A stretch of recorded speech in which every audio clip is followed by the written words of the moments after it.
Welcome, everyone, and thank you for joining us today for Reimagining Compliance Training in the Age of AI with our own Dan Belhassan. And Dan, I'm just going to turn it straight over to you. Hey, thank you very much, Susan, and welcome everybody. We're gonna dive right in. Today's session is a bit of an exploration. I think there's probably different levels of AI involvement that you folks have had, right? Some may be using AI on a daily basis.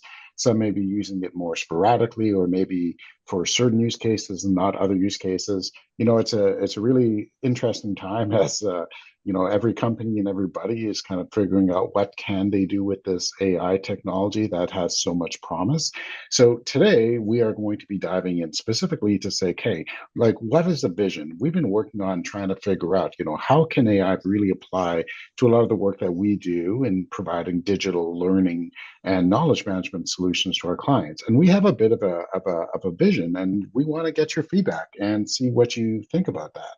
So I'm Dan Balthasson. I'm the founder and CEO of Neovation Learning Solutions. So thanks for being here. And you may have questions as we go. You can put those into the chat. You can use the question and answer panel, whichever one you prefer. And Susan will make sure that your question doesn't get missed. And then we'll probably have some time for Q&A at the end. The other thing is that you all have reaction controls in Zoom. If you see something that you really like, use a reaction control, and that way I can kind of see it. Given that can't really see you as if we were an in-person audience, so that'll be the next best thing. Okay, so the first thing is we are going to just talk for just a minute about our company. Probably many of you know who we are, but for those of you that don't, Neovation provides digital learning and knowledge management solutions to hundreds of clients across the US and Canada. We also supply a number of different learning systems. So our SmartU LMS, AutoLearn, which is a microlearning platform, and our new Joy Suite application, which was in current development, and we're going to be seeing part of that today. That's our AI-based learning system. But we also do a lot of custom course development. So we have an entire team that does, custom development of traditional e-learning courses, so Storyline, Rise, Captivate, whatever, kind of tool that people use. So we have those tools or those services that are available. So we're going to dive right in. But first, I'd like to get a sense from you as to, how do you feel about the way that you're currently doing compliance training? I'm real curious, and maybe let's just use the chat for this instead of a poll. Can you maybe just put in a word? You love it?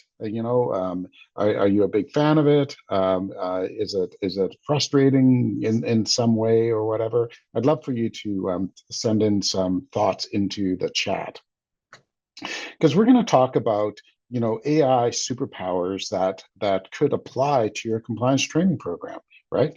And look at what those might be. Compliance training is definitely seen as a necessary evil in a lot of ways. So the usual life cycle is that you've got to source the content first, right? So do you go and license it maybe from Go One or another partner? Do you use an external development company such as ours to develop it for you? Do you develop it internally? Those are kind of the three different options that you have. But you have one delivery option, which is really, at the end of the day, it almost always ends up being something like a Storyline module that somebody goes through. And it can be challenging, right? Because there's a paradox where you as the company might spend all sorts of time creating what you think of as this beautiful, handcrafted module, but your learners are just trying to get through it as quickly as possible, right? That's kind of the paradox about compliance training. And I'm seeing some of the comments in here: challenging, boring, repetitive, routine, mundane, boring, ineffective. Yeah, that's a real that sucks, right? Because you spend a lot of time actually building, delivering, tracking your compliance training. So if you're feeling that way, and maybe you're feeling that way on behalf of your learners with some of the feedback that you've gotten, these are the typical challenges of compliance or regulatory training that we have, right? Okay, so what can we do different about it. That's what we're going to explore today. And so at the end of it, I'm going to ask you for your feedback. And I'd love to get your feedback even partway through. If you see something you love, just say love it.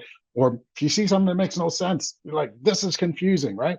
This is meant to be an interactive session because we're ultimately building tools that are going to take, that are going to be in this space. And, your feedback will help shape that. So let's start off here and talk about the real challenge of compliance training. I think of it as criminal liability.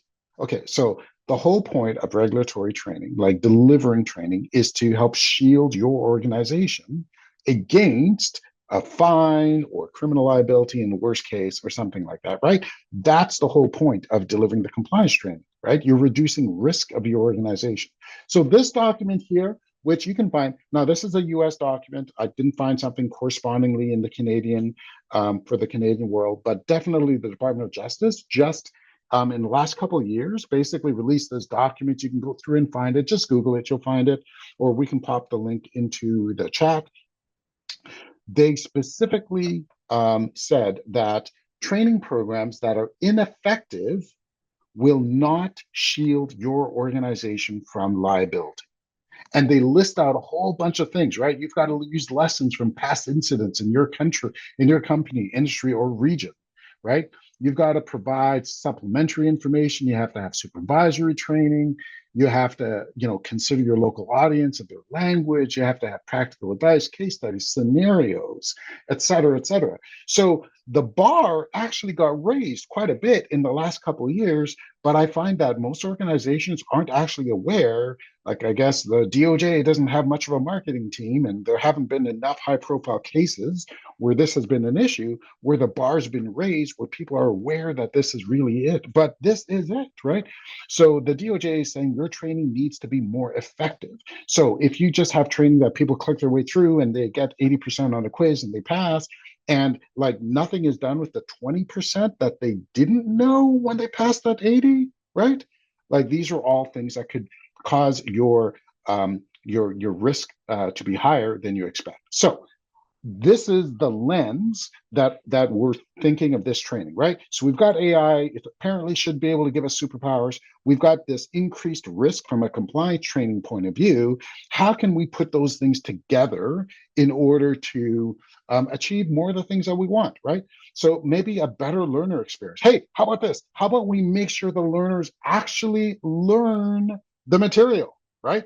Because that's a gap right now with learners just kind of clicking their way through the course. And given a lot of the feedback that you put into chat, it's the same thing, right? Like, how do we make sure that it's actually effective for the learners? And that's a key DOJ requirement. How do we measure outcomes? Right now, you have a quiz score and maybe a duration that they spent in the course. That's probably it, right? So maybe we can do something better than that. What about post-course resources? Somebody's got a question. Um, it is unlikely that somebody's going to click back into your SCORM course and find the area and answer, be able to answer a question for themselves, right? They're unlikely to do that. So you probably have to create additional resources for them. So what can we do for that? Refresher training. So, it's a best practice probably to have a separate refresher module from the initial module that somebody goes through, right? So that they can complement each other, but it's also a lot more work and less people do it. A lot of organizations deliver the same training every year, right? Which adds to that feeling from learners that, what, I did this last year. I'm just going to try to click my way through it. Or I was talking to a banking executive once and about compliance training, and this guy actually said he paid his kid a quarter for every time that they hit the next button on the course. So talk about ineffective, right? And this was an executive in financial services. Finally, we're going to talk about, is there a different way to create courses? Because here's the reality, right? Like you're creating a lot of compliance training, right? Which is an important thing to do, but you probably, in many cases, are like the only one in your company that does this type of L&D work, right? Which means you've always got a ton of things to do. So how can we reduce the amount of time it takes for you to create compliance training? That's going to be the last thing that we look at today. So hopefully that makes sense. We are going to dive right in. We're going to use our sample company, okay, PMI Delta Engineering. completely fake, made up company, but one that we're going to use to illustrate a lot of the examples. Okay, not a real company. Let's start with the learner experience. All right, so let's imagine that it doesn't matter what LMS we're using, so we're using any kind of LMS, and we still have a module, and we deliver the module. But what the learner gets is a bit of a different experience, right? So, all right, the learner opens the module, and what they get. So, what we have here is a bit of a different framework. So instead of sort of a storyline or other type of high graphical experience, and a lot of those experiences still make a lot of sense, right? For onboarding and for other things like that, maybe you want to have this beautiful, beautiful course and everything else. But from the compliance training, perhaps we want to have something that is a bit more meat and potatoes. Let's explore that. So in this case here, this is a course about ethics and compliance. So it's based on this particular PDF, which is the source material. And maybe you have one piece of source material or multiple source materials. So as a learner, I can go and I can look at the source material, browse through it if I want. A lot of people aren't going to, and that's fine. So what happens here is a coaching experience. All right, this is where the AI comes in. So the first part of this is a coaching experience on anti-corruption policy. So let me show you an example of that. So this is just I've done in Gemini. Any one of you could do this as well. Okay, we basically are just prototyping this out. It could be ChatGPT or Copilot. It doesn't really matter. Just a basic LLM. All right, and I already started this one here, and this is on economics, urban sustainability. It's just a sample module that we had. All right, so it's asking me about an explanation. Sorry, I don't understand. And this is the beautiful thing about AI. Now, this is going to take a couple minutes because, again, it's just regular Gemini. It's not optimized in any way, but in real life, this would be really fast, and you get an immediate kind of response. But this is one where the learner can interact with the content, right? So I said I didn't understand, that particular term, so it's giving me a response. It's linking it to something, hopefully, that I know.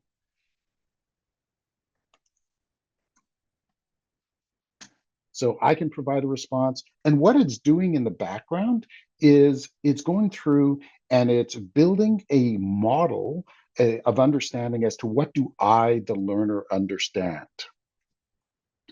So it's getting me to interact with the content, right? The three legs, and I wasn't actually reading the content in this case, are economic and household security. I'm probably going to get this wrong, but that's fine. What it's going to do is it's going to look to see how I respond. Again, it's going to compare that to the source material, and then it's going to guide me, right? Oh, okay, I got one of them, which is economic. That's one of the legs. And then it's going to provide me more information. In this case, it's saying, hey, there's also the social leg. Then it's going to ask me follow-up questions here to nudge me and guide me towards understanding. Okay, this is very different than your typical AI experience where you just ask a question and you get an answer. Because with this experience, we can the coach, AI coach, will guide you towards.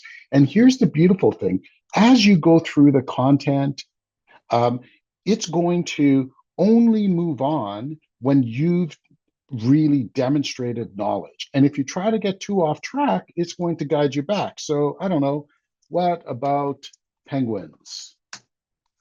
So I'm trying to distract the AI and go completely off track. I like penguins. Many people like penguins. I don't know if they have much to do with sustainability. No, I'm sorry.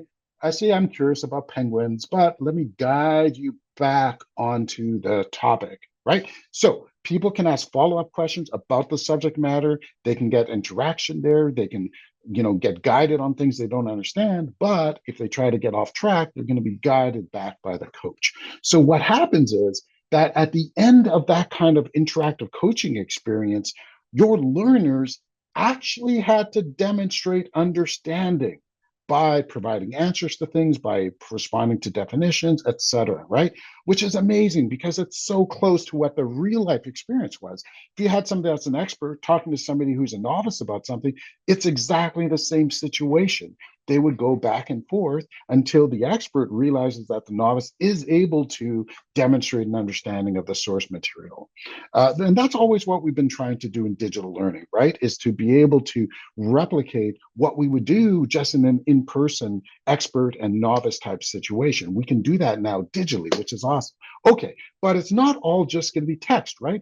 You're going to still want to have interactivities. So what the coach can do, the coach can surface activities at a point. And the beautiful thing is, instead of going into storyline and spending like a few hours trying to build an activity, that can be done for you automatically by AI. So we wanted to have a little activity here, which allowed people to take a whole bunch of expenses. Remember, this is an ethics course, right? So I need to classify a bunch of expenses.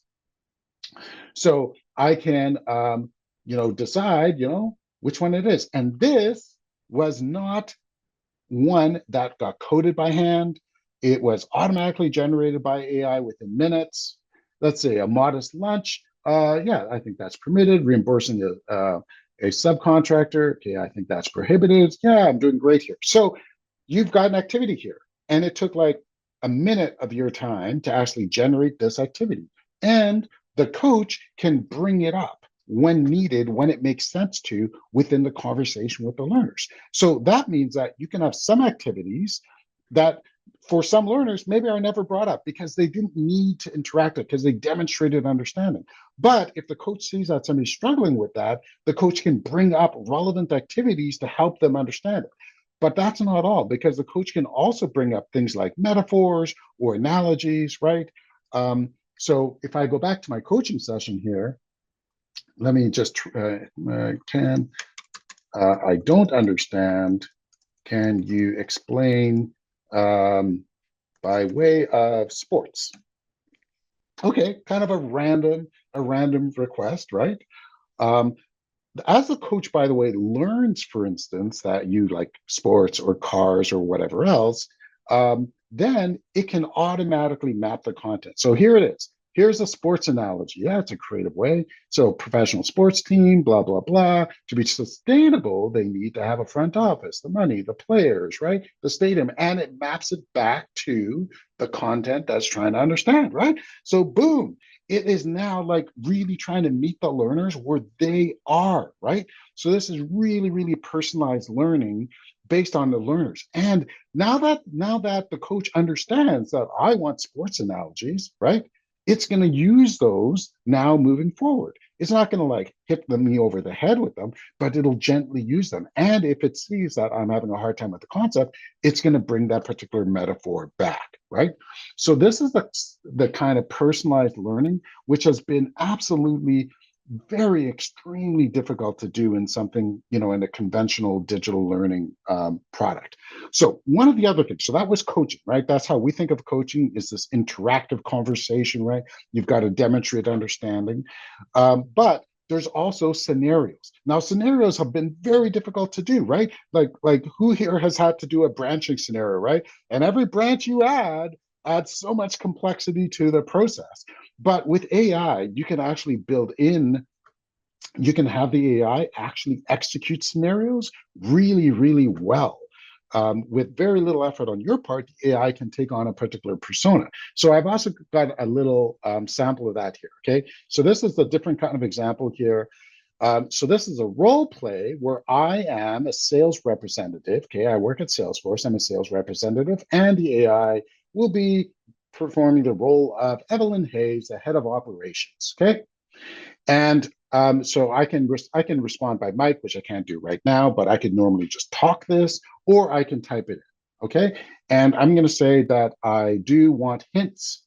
So hints are something cool because maybe I have to go through the scenario without any hints in order to demonstrate that I can really understand it, right? But when I'm starting off, I can first do a scenario with hints and be guided. Okay, so I've said no hints in this part. Okay, so here it is. The AI is now, I like this, clearing the throat and saying, here it is. Okay, so I get to be the salesperson and interact. Again, I could do this by voice or I can do this by typing.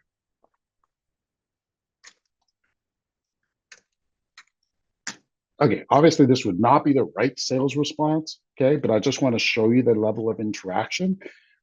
So I'm saying, hey, the price tag is a real bargain, and it's going to come back. And so here now you can see what Evelyn is thinking, right? So Evelyn is taken aback, and it becomes a little cooler, voice is firm, and the response, a bargain? With all due respect, $3,000 a month, et cetera, et cetera. Okay. Now, and then I can keep coming back.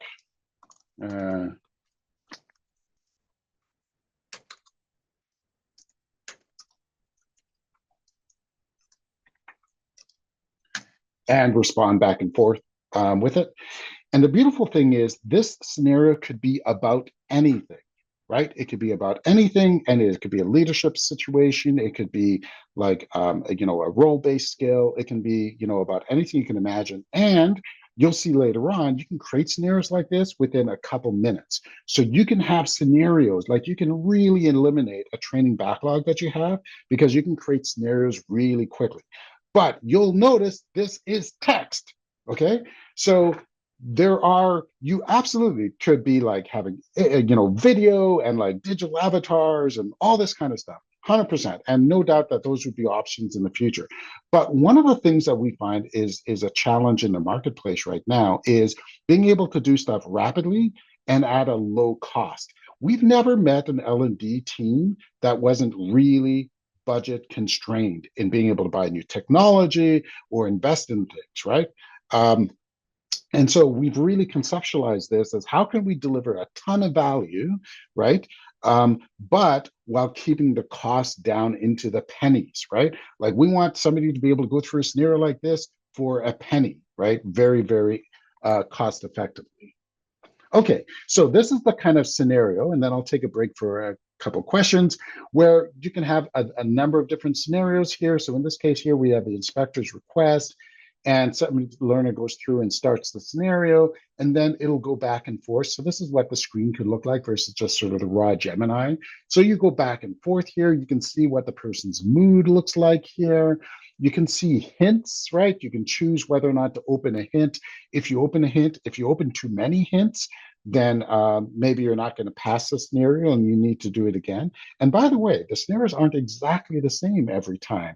They're at least a little bit different each time, right? Because we don't want the learner to like always remember exactly how they can respond to everything. So it is a little bit like real life. It's not going to be the same scenario every time.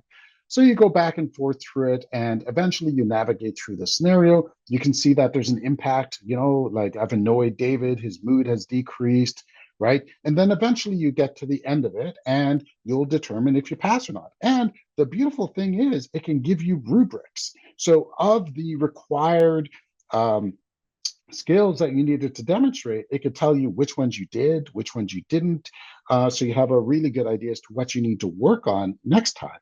And now imagine you being able to give that to your operational leaders. And maybe this is a little outside of compliance training because there's so many use cases for leadership training, role-based training, sales training, support training, where you'd be able to go back to your leaders, your operational folks, and to actually show them a rubric that shows them how somebody's been able to demonstrate competence in each of these different skill areas. That would be pretty amazing, right? So that's one of the things, sort of a byproduct that you get out of this. So we're going to get to the quizzing part first, but there's a couple questions that I saw came through. So let me just make sure to answer any questions here that people have. Okay, so a bunch of comments about compliance training. So first of all, I should say none of this exists yet. Okay, this is all like a vision for how this type of training could exist. This doesn't exist yet, but when it does, because it will exist in some form in about the next year, then it'll work with any LMS. So you'll be able to use it with any LMS, whether it's our LMS, SmartU, or any other LMS that's out there. You'd be able to use this type of technology for. Okay, so let's get back to the learner experience here. So here's a quiz, right? Now, you've done a lot of stuff already right? Like we've had all this coaching, and you can have coaching on different things in there. You can have a bunch of scenarios that people have to demonstrate real life, ability to navigate these scenarios. You can have activities that people use. You could do all that.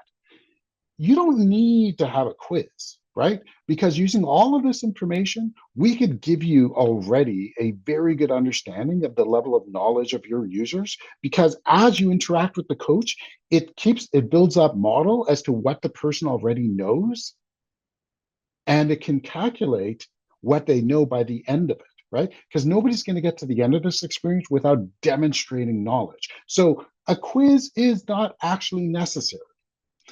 But let's imagine what a quiz could be in the age of AI. So here's the final quiz, very, very typical for compliance training.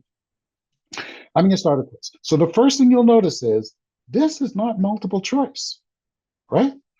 Doesn't have to be, because we can use AI in order to tell whether or not you provided a good enough answer for the question, right? Which is really cool. So every time you use multiple choice right now, you run the risk of people guessing their way through the content, and they absolutely can, right? And by the way, it's really terrible and hard to come up with good multiple choice question and distractors, right? For sure. So you could just ask the question and see whether or not they've actually met it, right? Wouldn't that be different? That'd be cool. That's a real measure as to what they know, right? But maybe they don't know. Maybe they're staring at that blank and they're like, "Oh my God, I do not know what the answer, what the answer is." Okay, so what they could do in a case like that, they can hit this get a hint button. Now they got a multiple choice of that exact same question. So instead of a recall, it becomes a multiple choice. Exact same question. And now they can answer it as a multiple choice. But we can keep track of that, right? And you could choose to, keep track of that and figure out what, you could use that to affect their scoring maybe, or you could use it just to get an idea as to how many people drop down to the multiple choice. Maybe answering a multiple choice question is worth like half a mark versus a recall is worth a mark. But there's a lot of things that you can do with that now, with that ability. Or you could just say, I only want recall questions because this is a very high stakes situation. You absolutely want to know for sure that your learners have the knowledge, right? Then a recall question would be better for that. But it'd be cool to have the option to be able to do that. So that's the learner experience, right? And I'd love to get feedback from you as to whether or not I saw some reactions as we go through. That's awesome. So that's our vision for what a learner experience can be like. Something that's very, very, very simple to look at, very easy for the learners to engage with, but leveraging AI in a bunch of key places, the coach to make sure people understand certain concepts, the scenarios to make sure that people can practice those skills, and also adaptive quizzing, which can be used to measure actual recall. So love to have your thoughts on that. Okay, I see some reactions there. Great, super. Okay, so we touched upon this already a bunch, measuring outcomes, but just to double click on it, right? So within any kind of course element, what we're able to do with AI is measure what somebody's initial proficiency is, right? Because every time the coach asks them a question, every time that they do something within a scenario or whatever, we can use that to determine what is their likely level of initial knowledge, right? And then as they go through the course, we can make sure that everybody that goes through the module ends with a particular demonstrated level of knowledge. Now, you can use that as metrics internally, right? So now, instead of what you're limited to right now, which is, yes, boss, 100% of the people finally completed the course, even though we had to chase 20% of them for an extra 2 months, but they finally completed it, right? But everybody completed 83% because the 80% is the passing rate. And you have no idea what actual impact you've made. So instead, you can come back and you can say, hey, we calculated a knowledge lift, right? The knowledge lift is like an average of 32%, right? That would be a much more meaningful metric. one of the things that I think L&D departments really always struggle with is how to provide metrics that really demonstrate all the important work that you're doing and the impact you're having on the organization, right? And so one of the things that we're keeping in mind is, what are those metrics? How can we make sure that you've got some really killer metrics that you can show? So let's imagine that we have two people, right? We have this person here and then this person. So she has already done this module once in the past, so maybe she only had to do a refresher. And so she had a higher initial proficiency than this other person, right? Who's maybe this other person is a new employee. So his knowledge lift would be higher than hers, which is good. That's actually what you would expect. You'd expect the new employee to have a larger gap that had to be closed and an existing employee that has a smaller gap, right? So that would be very cool metrics versus just like an 82%, which could be the average of both of them. Okay, let's a couple more questions here. Question for, is it accessible for people with disabilities? Yes. So all of this is being designed with accessibility in mind, where we're targeting the AA level of WCAG accessibility. So work with screen readers and work with other technologies as well. So that's the goal. So really, that's the guideline, is AA level of accessibility. All right. How can you handle reporting in an LMS? Yeah. So the way that this would work in terms of LMSs is all of this would be launched from the LMS. The LMS itself would get the data it's looking for, which is basically a score and a duration, which is really the kind of the two metrics that LMSs actually use from SCORM or XAPI modules. Um, but you, through the software, would have access to more metrics, so different metrics and deeper metrics as well. Unfortunately, all LMSs pretty much are limited to just a couple data points.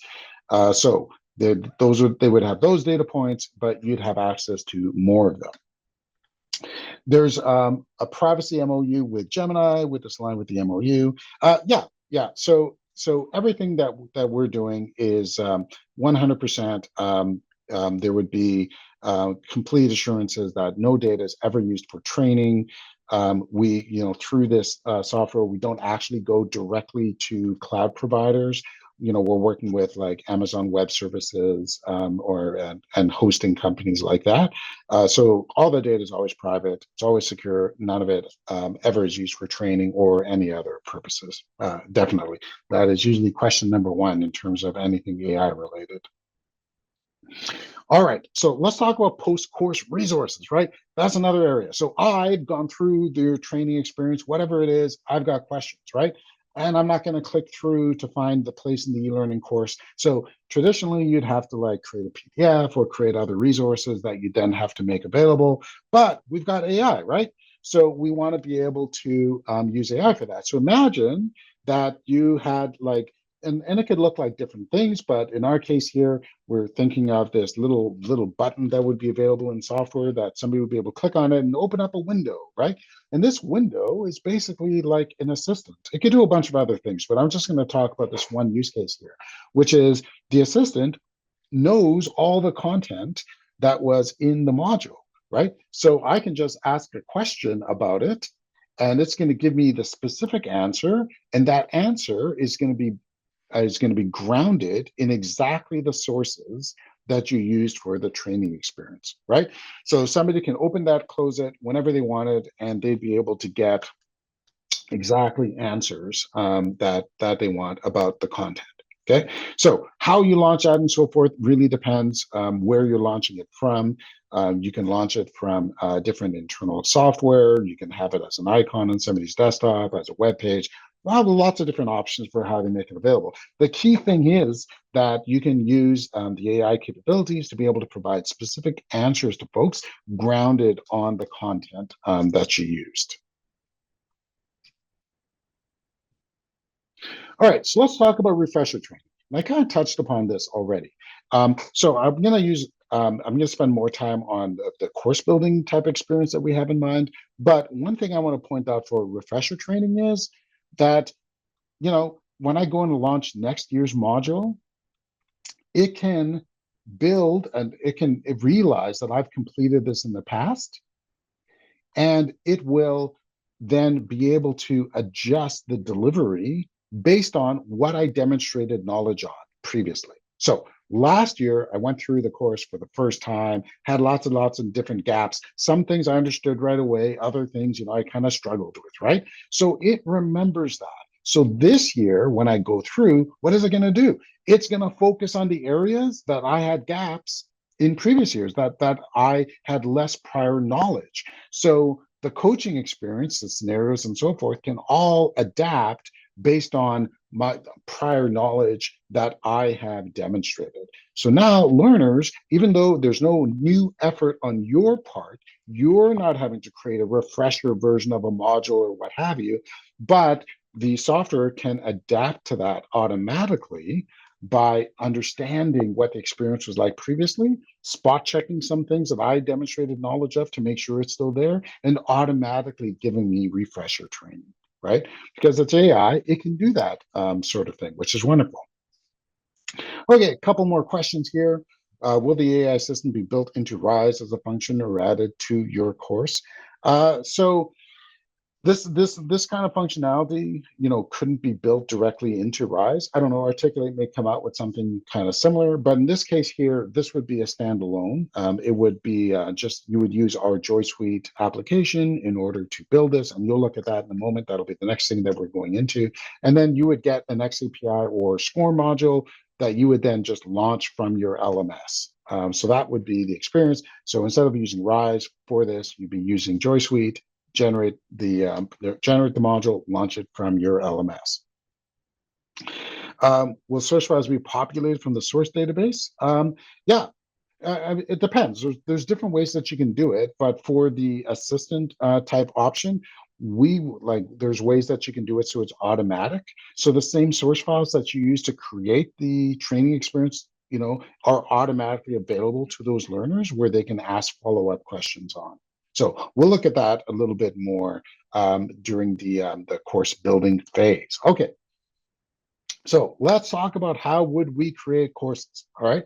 Now, remember, we create tons of courses for clients, compliance training, leadership training, AI training is a huge topic right now. We do tons of this kind of coursework. And, we think, which is absolutely beautiful modules and so forth that we create, which is great. And I think for a lot of your high impact courses, especially things like onboarding and specific skills, you may absolutely want to continue doing that. But there's a lot of training that you have where you've got a backlog and you just need to get it done, right? And I think that's where this in particular works really well. So as we were conceptualizing how we would do an AI-based course builder, we really wanted to come up with something that would take extremely little effort on your part, but be very impactful in what it can deliver. So let's take a look at that. So this is our vision for a course studio. So I'm going to use the same source material here, a PDF. It could be 3 different PDFs. It could be transcriptions from meetings. It could be maybe some e-learning modules I'm using as a source. It could be videos, whatever it is. It doesn't really matter, right? So let's just imagine that you have a bunch, like 1 or more pieces of source content of some kind. It doesn't have to be like super neat. It can be a collection of things, but you've got some kind of source content. Okay, so now we're going to go through a few different phases here. So this interface here is an AI-centric interface here. The first thing we need to do is we need to determine what the learning objectives are, right? So your AR studio avatar here is going to chat with you about it and ask you questions. And as you answer those questions, it's going to build a framework of what the objectives are, right? So it's going to ask you questions about, maybe you don't want to cover everything in them. Maybe you want to focus on some certain areas. Doesn't matter. It's a back and forth. It's a conversation. The AI will go and extract the information from your source material and build your objectives here, right? So now you've got your learning objectives that are automatically being built out, which is awesome. It can go as far as creating your questions too. So if you're going to have a quiz later on, it'll auto-generate the questions that are related to each objective, right? So we're following best practices here. We identify learning objectives. We develop quiz questions that are going to exercise the knowledge within those objectives, right? And you spent like 2 minutes doing this. You could have a 100-page PDF and you can have it all decomposed into objectives and quiz questions within just a couple minutes of your time, right? Which is the power of AI. And it hasn't come up yet, but I'm sure someone's going to ask about hallucinations or something like that. But there's a lot of work that can be done behind the scenes in order to prevent that and to make it really, really unlikely to have hallucinations. But we've got tons of visibility here that we're contemplating, right? So you can eyeball this, you can read it, and in order to make sure that everything there is correct. But this becomes the source of truth for everything later on. And that's very important when you're managing AI, is you need to make sure you've got a source of truth that you build upon. Because AI is very creative. It's going to come up with answers and solutions for things which may not be the same all the time. So that's why this first step identifies the objectives and builds a source of truth. Okay, great. So next thing we're going to do is we're going to create media, right? So if it's a storyline, you're like, okay, time to like go find stock photography and time to, build interactivities and all that kind of stuff. It's the stuff that's going to be really time consuming. But let's have the AI do that for you, right? So in the same kind of conversational back and forth here, you can have the AI suggest a bunch of media. The AI reads all the source of truth, right? It reads this material and it says, okay, I can figure out what would be useful. So we should have maybe a flow chart explaining due diligence. We should have an image identifying red flags, and we should have an interactivity for classifying expenses, which is this interactivity you saw right here, right? So we're going to say, so this is what the AI has suggested. Now you can say, well, actually, I'd also like to have an activity for blah, or I'd also like to have an infographic about this other thing. Okay, or just ask it to change certain parts of these things. No problem, right? So eventually you get to the part that it's actually constructing it. So it can construct a flow chart. This could be an interactive flow chart. People can click on different things. It gives you stuff. It's as easy to build for the AI, right? And in this case here, you can have the classify activity. You can ask it to change things, change the colors, add your logo, whatever. You can do a bunch of things. Ultimately, you're going to have something like this, which is built, right? And all you have to do is say, yes, I approve, build it. And it builds it. So now I've got a bunch of media that is associated for my module. And it's taken me like, so far, this whole thing has taken like 5 minutes maybe of time to get to this point now that I've got learning objectives, I've got questions, I've got media, including like mini applications like interactivities. And it's like 5 minutes into this entire process. So now I can go to scenarios. And you've guessed it, it's basically the same process. So now we just have a conversation here about the scenarios. But the AI looks at the activities, it looks at the objectives, and figures out which scenarios it would recommend that you build. So at this point here, I could say something else like, oh, I'd like to have more scenarios about this, or I'd like to have a scenario about that, or whatever else. Doesn't matter. It'll build those scenarios out. And then you can go inside of a scenario. So here's the actual guts of a scenario, right? It's not quite a script, but it's a description. So here's the scenario outline, here's the key story points, here's the learning objectives that we're going to exercise during the scenario, and the grading criteria, right? So you can tweak this, right? You just talk to the AI and ask it to change things or change the criteria or change part of the story. You are not having to build a branching, cover every particular scenario yourself. You're just having to basically, you're the director, right? And you're giving the actor the motivation. So your motivation in this scene is to blah, blah, blah. And by doing that, that's enough for the AI now to execute the scenario, to embody that particular persona and execute their part of the scenario and determine where somebody ends up in the grading, right? And it's super flexible. You can really control all aspects of this kind of scenario. So we built now a bunch of different scenarios here, right? Here's the one that we looked at earlier, the inspector's request. And we built out a couple more. And maybe now you spent like 10 minutes. On this entire thing, you've spent 10 minutes. Okay. So now what you have is you've got learning objectives, you've got questions, you've got media, you've got scenarios. You spent all of 10 minutes so far on this. The last phase now is to determine the kind of packaging that you want for this, right? Because you've got different audiences, right? You don't just have like one group of learners in reality, even though right now you might be delivering your courses to everybody because there's a lot of overhead in creating different versions of the courses for different learners. But you've certainly got your executives and you've got your different folks within the group.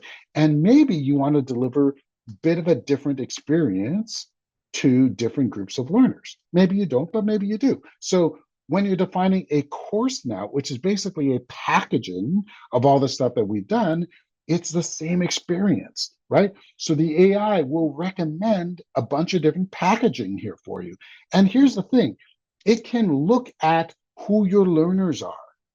Oh, you've got folks in sales and engineering and support and your leadership group. It could automatically say, hey, Dan, would you like me to create a slightly different packaging for different groups using different examples that would be likely for their particular scenario, for their particular role? So your salespeople get sales flavored, scenarios, and your support people get support flavored scenarios, right? But from your point of view, you're just doing the same thing. You're working with the AI to define what the actual profile is for a particular course, which ultimately will go to a set of your learners. And you can modify this. You can emphasize certain objectives, de-emphasize other objectives. You can, request certain scenarios to be included or not, etc. Right? So you have control of all that, or you can. But the AI is going to recommend it for you at the beginning, so you're never working from a blank page. Right? So now you've got a whole bunch of different courses, right? And these are the things that you can actually deliver through your LMS. You can export it out into a SCORE module, XAPI, whatever, and then deliver it through your LMS, right? You've got the courses at that point. Okay. So the end result is that you convert any kind of content into courses, right? You can make it engaging, have it personalized. There's so many different of all those objectives that the DOJ wants, right? We have met every single one of them, right? For your compliance training. Of course, this goes well beyond your compliance training because you can use this for pretty much any type of training that you want to deliver. And one of our key things is always, how can we reduce your training backlog that you're never going to get to every single request from every single manager to be able to deliver training? So that's been an important part of the philosophy all this time. So thank you all very much. Have a great afternoon, and we look forward to connecting again.